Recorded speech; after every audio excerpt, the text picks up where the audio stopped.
Justice Alito? Well, I think you may be too hard on Milligan, because Alabama in Milligan did not argue that it had drawn those maps based on seeking partisan advantage, right?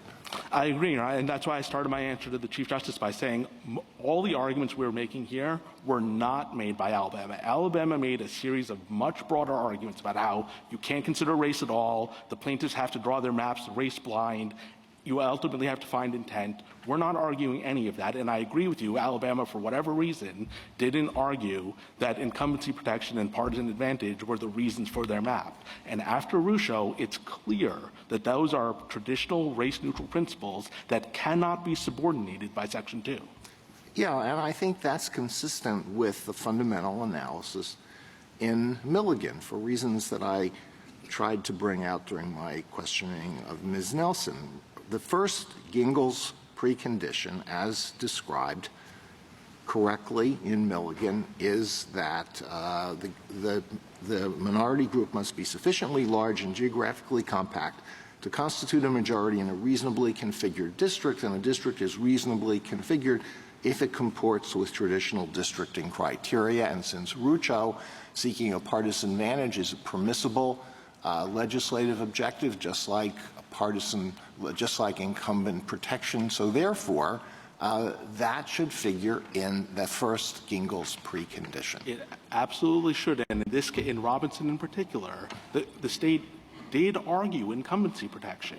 And if you look at what the Robinson District Court said, it actually said that, oh, we satisfied incumbency protection. She still lives in the district. She's going to lose, but she still lives there. That can't possibly be right. And then again, on block voting, again, the Rucho issue was not involved in Milligan, but if block voting is understood properly to mean voting on the basis of race but not on the basis of partisan politics, then that must also be considered under Gingell's, right? Absolutely. And it matters, right? Because on our position, again, we agree that Section 2 can have a constitutional scope, and our view of the results test would apply in exactly the situation where racially polarized voting properly understood exists. So think of an area like Harlem, for example. You've got white Democrats, black Democrats, and Hispanic Democrats who all live around the same area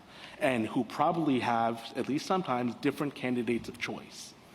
If the state of New York were to draw a map in a way that departs from their normal principles and favors one of those racial groups, that's the sort of situation where Section 2 could come in and say, well, there's racially polarized voting, you've departed from traditional principles, there's a reason to be worried. And this isn't just a partisan thing. You can imagine the same thing on the Republican side. Imagine Florida. If you have a part of Florida where you have white Republicans and Hispanic Republicans, and same thing, the Florida legislature draws it in a way that departs from traditional principles and favors one or the other racial group. But what you can't have is merely just showing that a Republican legislature favored Republicans with whether or not they're white or black. And there's just no reason in the world to think that the Louisiana legislature would have done anything different in this case if every black Democrat in Louisiana was a white Democrat. Let me ask you about congruence and proportionality.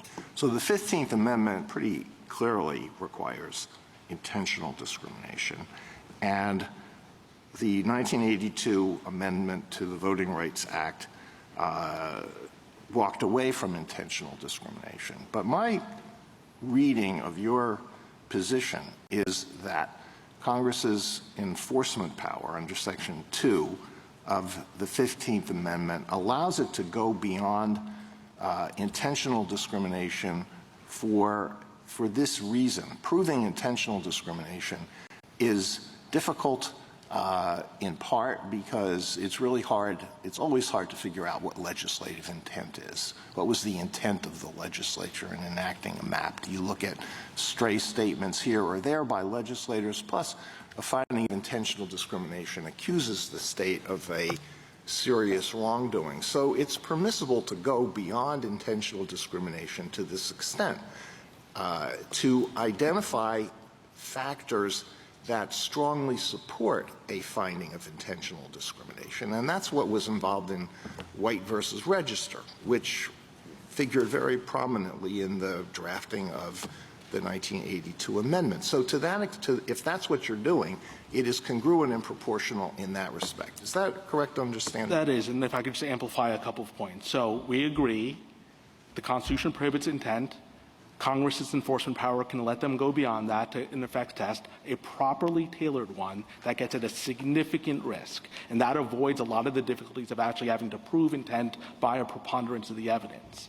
And if it is actually tailored, if the statute itself is tailored to things that have a significant risk, then we don't actually think you necessarily need to have a temporal limit in the statute itself. So that's why, Justice Sotomayor, for example, the bans on tests, literacy tests, we think those are fine even though there's no end date in that statute, because those are well-known, highly likely to be intentionally discriminatory laws, even if they're not always. But the problem we have here is that the way Section 2 has been construed under Jingles and its progeny is so far from the things that are likely intentionally discriminatory, and indeed are affirmatively compelling gerrymanders that are unconstitutional. If that is ever permissible, it could only have been based on the centuries' worth of discrimination that existed in 1965. One final question. I'm sorry to take up so much time, but I would like you to address what Solicitor General Aguinaga said about the practical problems he fears your approach would cause.